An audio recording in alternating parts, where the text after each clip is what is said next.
जय श्री कृष्णा। राधे राधे जी। तो आइए आगे के माघ मास के कथा महात्म्य अध्याय 17 को प्रारंभ करते हैं, जिसमें बताया गया है कि कांचन मालिनी नामक अप्सरा द्वारा एक राक्षस के उद्धार की कथा का वर्णन है, और जिसमें दत्तात्रेय ऋषि गंधर्वों को यह कथा सुनाते हैं कि कैसे अप्सरा के प्रेम और माघ स्नान के प्रभाव से वह राक्षस शिवलोक को प्राप्त हुआ और देव कन्याएं उनके उद्धार से प्रसन्न हुई। तो आइए प्रारंभ करते हैं। सो अप्सरा कहने लगी कि हे राक्षस। वह ब्राह्मण कहने लगा कि इंद्र इस प्रकार अपनी अमरावतीपुरी को गया।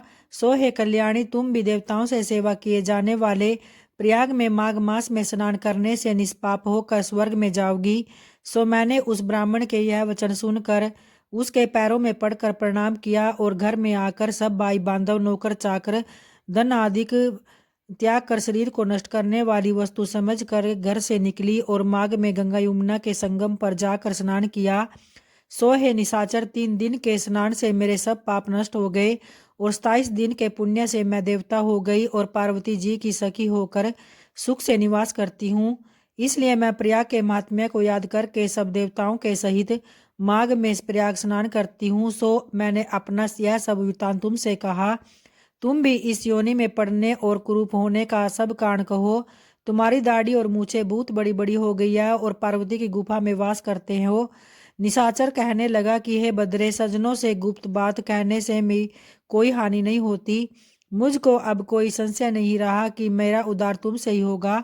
सो मैं अपना सब वृत्तांत तुमसे कहता हूँ।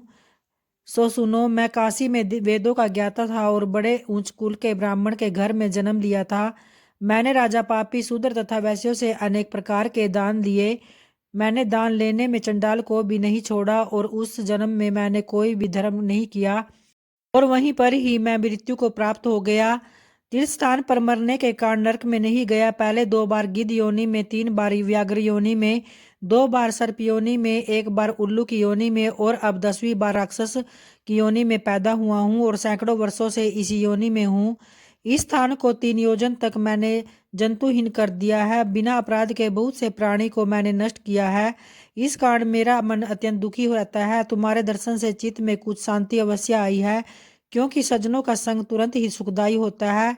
मैंने अपने दुख के कारण आपसे कहे और सज्जन लोग सदा दूसरों के दुखों से दुखी होते हैं। अब यह बताओ कि इस दुख रूपी समुद्र को कैसे पार कर सकता हूँ। क्या क्षीर सागर हंस को ही दूध देता है, बगुले को नहीं देता? तो इस पर दत्तात्रेय जी कहने लगे कि इस प्रकार उसके वचन सुनकर कांचन मालिनी कहने लगी कि हे राक्षस, मैं अवश्य तुम्हारा कल्याण करूंगी। मैंने दृढ़ प्रतिज्ञा की है कि तुम्हारी मुक्ति के लिए प्रयत्न करूंगी। मैंने बहुत बार प्रयाग में स्नान किया है। वे जानने वाले ऋषियों ने दुखी को दान देने की प्रशंसा की है। समुद्र में जल बरसने से क्या लाभ?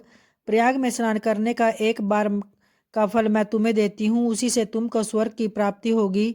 उसके फल का अनुभव मैं कर चुकी हूँ। तब उस अप्सरा ने अपने गीले वस्त्र का जल निचोड़कर जल को हाथ में लेकर माघ स्नान के फल को उस राक्षस को अर्पण कर दिया और उसी में पुण्य प्राप्त वह राक्षसी शरीर को छोड़कर तेज में सूर्य के सदृश देवता रूप बन गई।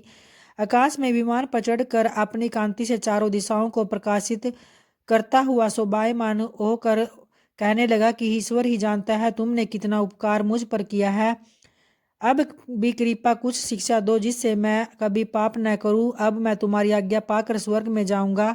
तब कांचन मानी ने कहा कि सदैव धर्म की सेवा करो, काम रूपी शत्रु को जीतो, दूसरे के गुण तथा दोषों का वर्णन मत करो, शिव और वासुदेव का पूजन करो, इस देह का मोह मत करो, पत्नी पुत्र धन आदि की ममता त्यागो, सत्य बोलो, वैराग्य भाव धारण कर योगी बनो। मैंने तुमसे यह धर्म के लक्षण कहे। अब तुम देवता रूप होकर शीघ्र इस स्वर्ग को जाओ। तो इसके बाद त्रय जी कहने लगे कि इस प्रकार गंधर्वों से शोभित वह राक्षस कांचन मालिनी को नमस्कार करके स्वर्ग को गया और देव कन्याओं ने वहां आकर कांचन मालिनी पर पुष्पों की वर्षा की और प्रेम पूर्वक कहा कि हे बद्रे, तुमने इस राक्षस का उद्धार किया है। इस दुष्ट के डर से कोई भी इस वन में प्रवेश नहीं करता था। अब हम निडर होकर विचरेंगे। तो इस प्रकार कांचन मालिनी उस राक्षस का उद्धार करके प्रेम पूर्वक देव कन्याओं से क्रीड़ा करते हुए शिवलोक को गई। तो भक्तों, इस तरह से आज के माघ मास के कथा महात्म्य का अध्याय 17वां यही संपन्न होता है। तो प्रेम से बोलिए भगवान श्री नारायण की जय। और आइए अब माता तुलसी का ध्यान करते हुए उनकी आरती का श्रवण करते हैं। जय तुलसी माता मैया, जय तुलसी माता, सब जग की सुखदाता, सबकी वर माता। जय तुलसी माता, सब योगों से ऊपर, सब रोगों से ऊपर, रज से रक्षक करके सबकी भवत्राता। जय तुलसी माता, बटु पुत्री है श्यामा की, सुरबल्ली है ग्राम्या, विष्णु प्रिया जो नर तुमको सेवे, सो नर तर जाता। मैया जय तुलसी माता, हरि के शीश विराजत, त्रिभुवन से हो वंदित, पतित जनों की तारिणी तुम हो विख्याता।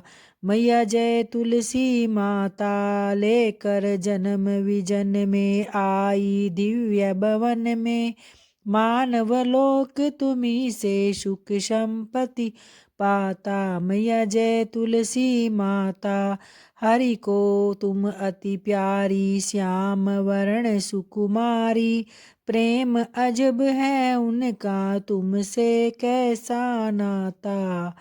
मैया जय तुलसी माता, हमारी विपद हरो तुम कृपा करो माता।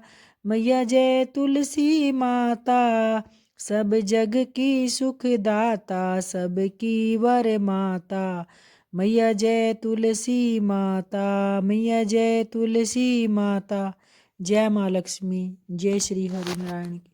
धन्यवाद दोस्तों।